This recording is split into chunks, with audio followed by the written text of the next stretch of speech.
Assalamualaikum warahmatullahi wabarakatuh. Perkenalkan, nama saya Raka Isga Setiawan dengan NIM 2312558 dari Prodi Sistem Telekomunikasi kelas 3B. Di sini saya akan menjelaskan transformasi Laplace, kunci memahami sistem LTI dan sinyal waktu kontinu. Apa itu transformasi Laplace? Transformasi Laplace adalah teknik matematis yang mengubah fungsi waktu menjadi fungsi kompleks. Transformasi Laplace ini sangat berguna dalam analisis sistem dinamis karena memudahkan kita untuk memecahkan persamaan diferensial. Misal, ketika kita memiliki persamaan diferensial yang kompleks, transformasi Laplace dapat menyederhanakan menjadi bentuk aljabar. Hal ini membuat proses perhitungan menjadi lebih efisien. Selain itu, metode ini sangat berguna dalam berbagai aplikasi seperti analisis rangkaian listrik, sistem mekanik, dan pengolahan sinyal. Sistem LTI dan karakteristiknya. Sistem LTI itu singkatan dari Linear Time Invariant. Artinya, sistem ini punya dua sifat utama, linear dan gak berubah terhadap waktu.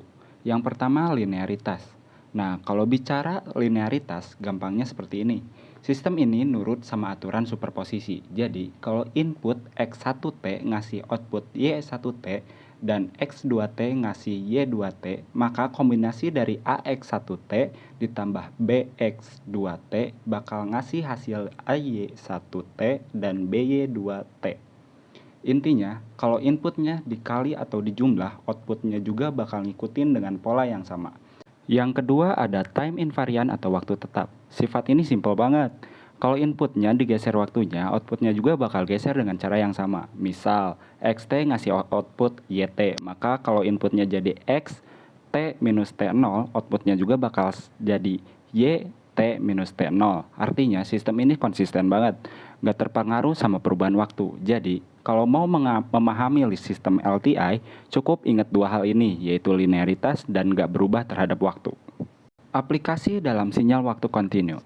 Sinyal LTI atau Linear Time Invariant punya peran penting banget, terutama buat ngurus sinyal dalam domain waktu kontinu. Sistem ini membantu kita menganalisis dalam proses sinyal dengan cara yang lebih sederhana. Contohnya gimana sih? Nah, LTI ini sering dipakai buat desain sistem di berbagai aplikasi.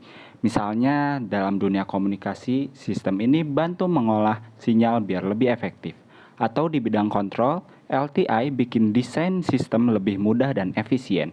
Jadi, kalau kamu dengar istilah sinyal kontinu, ingat aja kalau LTI itu adalah salah satu kunci buat ngatasin masalah di bidang ini. Simple, fleksibel, dan pastinya bermanfaat.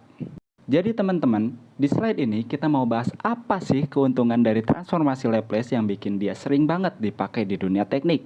Ada 4 poin utama yang akan dibahas. Yang pertama, mempermudah penyelesaian persamaan. Transformasi Laplace ini bikin hidup lebih mudah kalau kita harus nyelesain persamaan, terutama yang ribet kayak persamaan diferensial. Dengan transformasi Laplace, persamaan diferensial bisa diubah jadi bentuk aljabar yang lebih simpel untuk diolah. Yang kedua, analisis sistem yang kompleks. Laplace ini jagonya kalau disuruh menganalisa sistem yang kompleks. Kayak sistem kontrol atau rangkaian listrik, dia bantu kita memahami perilaku sistem dengan lebih jelas. Yang ketiga, evaluasi stabilitas. Stabilitas itu penting banget dalam desain sistem, apalagi kalau sistemnya dipakai di dunia nyata. Transformasi Laplace ini bisa bantu kita ngecek apakah sistem kita stabil atau enggak. Yang terakhir, aplikasi pada sinyal. Laplace ini punya peran besar di dunia sinyal, kayak analisis sinyal audio, telekomunikasi, dan sebagainya. Dia membantu kita mengolah sinyal dalam bentuk yang lebih gampang dimengerti. Jadi, itulah 4 keuntungan utama transformasi Laplace.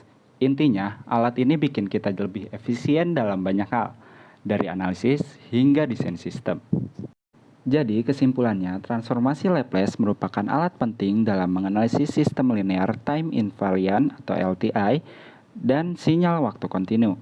Teknik ini mempermudah penyelesaian persamaan diferensial, memungkinkan evaluasi stabilitas sistem, serta membantu dalam merancang sistem kontrol yang lebih baik. Dengan pemahaman yang mendalam tentang konsep ini, Anda akan lebih siap untuk menghadapi dalam analisis sistem yang kompleks. Sekian materi yang bisa saya sampaikan kepada teman-teman semua. Mohon maaf apabila di video ini masih banyak terjadi kesalahan. Semoga materinya bisa bermanfaat bagi kita semua.